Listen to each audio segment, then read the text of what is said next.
உறவுகள் அனைவருக்கும் வணக்கம். காது கிளிய விசில் சத்தம் அடிச்சுக்கிட்டு சென்னையில பாத்தீங்கன்னா தூய்மை பணியாளர்கள் போராட்டம் நடக்குது. அவங்க அந்த கேட்கிற தங்களுடைய கோரிக்கைகளை கேட்கிற மெத்தட் இருக்கு பாத்தீங்களா, அப்படியே நெஞ்சமெல்லாம் நெகிழ்ந்து போது கண்ணீரே வந்துடும் போல இருக்கு. ஐயா, எங்களுக்கு இதை விட்டா வேற வேலை தெரியாதுங்கய்யா. 15 வருஷமா இந்த தொழிலே இருந்து நாங்க பழகிட்டோம். வேற வேலைக்கு போய் எங்களுக்கு பழக்கம் இல்லை, எந்த ஒரு வேற தகுதியும் கிடையாது. அதனால எங்க பக்கம் உங்களுடைய பார்வையை திருப்புங்க ஐயா. உங்களுடைய கருணை எங்களுக்கு கொஞ்சம் கிடைக்கட்டும்.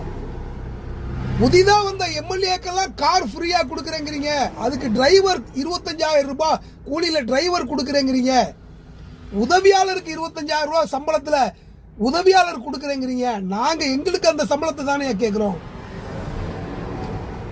அப்படின்னு சொல்லிட்டு ரொம்ப அவங்க கேட்கறத பார்த்தா மனது நெகிழ்ந்து போகுது.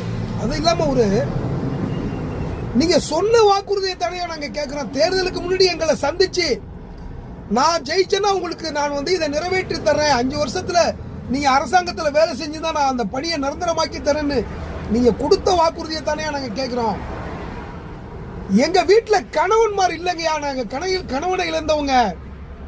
கணவன் இருக்கிற வீட்லயும் அவன் பிரயோஜனம் இல்லாதவனா இருக்கான். அதனாலதான் நாங்க இந்த மாதிரி தெருக்கூட்டுற வேலைக்கு வந்திருக்கோம்.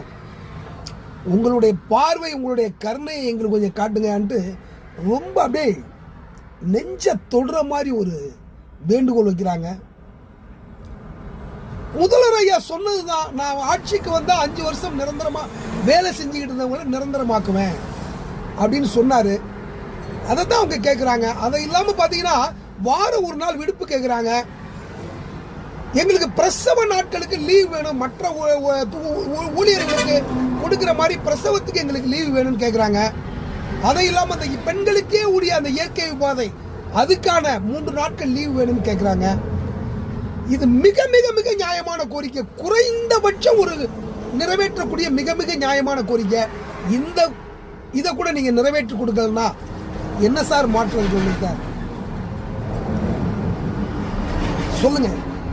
இந்த குறைஞ்சபட்ச சம்பளம், குறைஞ்சபட்சம் அவர்களுக்கு ஒரு பணி நிரந்தரம், குறைஞ்சபட்சம் இந்த கோரிக்கைகளை கூட நிறைவேற்றி கொடுக்கலன்னா உங்கள்ட்ட என்ன மாற்றம் இருக்கு? என்ன மாற்றத்தை நீங்க தரப்போறீங்க அப்படிங்கறதா நம்மளுடைய கேள்வி. நீங்க தேர்தலுக்கு முன்னாடி திமுக ஆட்சியை பார்த்து கேட்டீங்க, கொடுக்க முடியல, உங்களால செய்ய முடியாத வாக்குறுதியை ஏன் கொடுக்குறீங்க?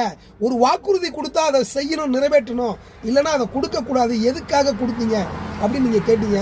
இப்ப அதைத்தான் உங்களை பார்த்து கேட்கிறாங்க. நீங்க கொடுத்த வாக்குறுதியை நிறைவேற்றுங்க, நிறைவேற்ற முடியலன்னா எதுக்காக வாக்குறுதி கொடுத்தீங்க அப்படின்னு கேட்கிறாங்க. நன்றி உறவுகளே.